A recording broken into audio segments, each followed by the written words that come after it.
El día de hoy te voy a explicar cuál es la razón por la cual el practicar la endogamia destruyó filas de ADN entre las familias reales, pasando de esto a esto, y junto con esto las razones biológicas del por qué esto ocurre. Primero que nada tenemos que ver lo que es la división celular, y esta se divide en dos partes: la mitosis, que es un proceso fundamental en la biología que implica la división de una célula madre en dos células hijas genéticamente idénticas. Tiene distintas fases como los tintes de pelo de Goku, las cuales son interfase, profase, prometafase, metafase, anafase, telofase y citocinesis. Ya sé, yo también creí que terminaría en fase. Ahora, para explicarte cómo funciona la mitosis, imagina que tienes una célula que quiere dividirse para hacer dos células nuevas. La mitosis ocurre en varias etapas. La profase, que en esta etapa el ADN se condensa y se enrolla para formar cromosomas visibles bajo el microscopio. La membrana que rodea el núcleo desaparece y los cables, llamados microtúbulos, comienzan a formarse. La metafase, donde los cromosomas se alinean en el centro de la célula, llamado la placa ecuatorial, y los microtúbulos se conectan a los cromosomas en un lugar llamado centrómero. Anafase, en esta etapa los cromosomas se separan y son tirados hacia polos opuestos de la célula por los microtúbulos. Cada cromosoma se divide en dos partes llamadas cromátidas hermanas. En la telofase, los cromosomas alcanzan los polos opuestos de la célula y comienzan a desenrollarse. Una nueva membrana nuclear comienza a formarse alrededor de cada grupo de cromosomas, creando dos núcleos separados. Y finalmente se divide en dos en un proceso llamado citocinesis. En las células animales se forma una cintura, entre comillas, alrededor del medio de la célula y se aprieta, dividiendo la célula en dos. En las células vegetales, en vez de hacer esto por la fuerza, se forma una nueva pared celular entre dos células hijas. Básicamente es como si pusieran una cortina entre tu cuarto y el cuarto de tu hermana, que obviamente solamente es una habitación, pero quieren fingir que son dos.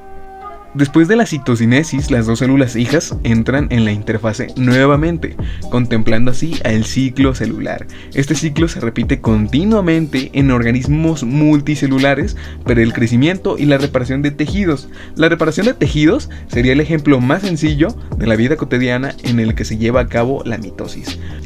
Pero, ¿qué pasa con la segunda forma de dividir células? Bueno, esta es la meiosis. La meiosis es un proceso de división celular especializado que ocurre en las células sexuales, también llamadas gametos. Esto sirve para producir células hijas con la mitad del número de cromosomas de la célula madre. Esto es fundamental para la reproducción sexual y la variabilidad genética entre generaciones. La meiosis consta de dos divisiones celulares llamadas sucesivas meiosis 1 y meiosis 2, la secuela, cada una de las cuales consta de varias etapas. Ahora, para explicártelo nuevamente, te pido lo anterior. Imagina que tienes una célula sexual como un óvulo o un espermatozoide que quiere dividirse para hacer más células sexuales. Bueno, pues estas empezarán a pasar por el primer proceso de la meiosis, meiosis 1. Empezarán por la profase, donde en esta etapa los cromosomas se emparejan con sus compañeros homólogos y luego intercambian algo de su material genético en un proceso llamado recombinación genética o entrecruzamiento. Después, por la metafase, los pares de cromosomas homólogos se alinean en el centro de la célula, y después los cromosomas homólogos se separan y se mueven hacia polos opuestos de la célula en lo que es la anafase. Los cromosomas llegan a los polos opuestos y se forma una nueva membrana nuclear alrededor de cada grupo, finalmente siendo la mitosis. Luego las células se dividen en dos, creando dos células hijas con la mitad del número original de cromosomas. Este proceso se repetiría nuevamente con las hijas de meiosis 1. Básicamente, todos los procesos vuelven a ocurrir. Los cromosomas se alinean en el centro de la célula, se separan en cromátidas individuales y se mueven hacia polos opuestos. Finalmente, se forman nuevas membranas nucleares alrededor de los grupos de cromosomas y las células se dividen en dos, creando un total de 4 células hijas. En resumen, la meiosis produce células sexuales con la mitad del número de cromosomas para garantizar que cuando se unen en la fertilización, el nuevo organismo tenga el número correcto de cromosomas, y este proceso es esencial para la reproducción sexual y la variabilidad genética entre generaciones. Bueno, y ahora te preguntarás, ¿esto qué tiene que ver? Bueno, los seres humanos tenemos 2 copias de cada gen. Al tener 2 copias es como si tuviéramos un repuesto para una bombilla que no funciona. Si se funde, solo usamos la otra y ya. Esto mismo funciona con los genes. Si un gen es defectuoso, solo se compensa el defecto por una de las copias del gen. Pero si los 2 genes cuentan con este defecto, el defecto o enfermedad de esta misma se manifestará. Ahora, quiero que veas la siguiente tabla. Como puedes ver, estos 2 sujetos cuentan con un gen recesivo y uno saludable. Al tener uno recesivo, la copia del gen se usa como un repuesto, pudiendo hacer que los sujetos sean saludables. Pero si estos 2 mezclan sus genes, entonces tenemos estas probabilidades completamente aleatorias de abajo, siendo estas, por ejemplo, que 2 de ellos cuenten con el gen recesivo y uno saludable contando con este mismo, pero sin que se manifieste, y una de ellas siendo un descendiente con los genes saludables y eliminando la enfermedad o el gen recesivo del árbol genealógico. Y por último, que un descendiente cuente con los 2 genes defectuosos, manifestando así la enfermedad. Esto es causa de la meiosis al dividir las células, pero la división, al ser completamente aleatoria, no puede elegir el cromosoma que cuente con el gen que no tiene defectos. Ahora, ¿qué ocurriría si 2 personas emparentadas deciden dejar descendencia? Bueno, pues existe la probabilidad de que ambos porten el mismo gen defectuoso, haciendo más fuerte o pasando este gen recesivo a su descendencia, ya que los parientes tienen más probabilidad de heredar las mismas características de un ancestro en común. O sea que las personas parentadas tienen más genes en común que aquellas que no están relacionadas genéticamente. Un claro ejemplo es con personas con genes completamente diferentes, teniendo hijos con diferentes características de cada progenitor. Esto no significa que no puedes tener un descendiente con defectos, pero esta probabilidad es de 1 en 1.000.000. Pero al ser con sujetos con parentescos, estas probabilidades aumentan, siendo más probable que el descendiente salga con algún defecto. Un gran ejemplo es la realeza, que destruyó su propio código genético a base de la endogamia, siendo que ellos querían mantener la pureza de su sangre. Un ejemplo es Tutankamón, siendo que sus padres eran hermanos y sus ancestros practicaban la endogamia y el incesto de forma común, teniendo enfermedades como la enfermedad de Kohler, el labio leporino, una espina dorsal deforme y una de 2 vértebras del cuello fusionadas, impidiéndole voltear la cabeza.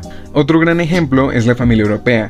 Las enfermedades, al ser recesivas y ser portadas por el gen X, que también significa que los hombres tienen más probabilidades de desarrollarlas y las mujeres solo de portarlas pero nunca mostrar indicios de tenerla.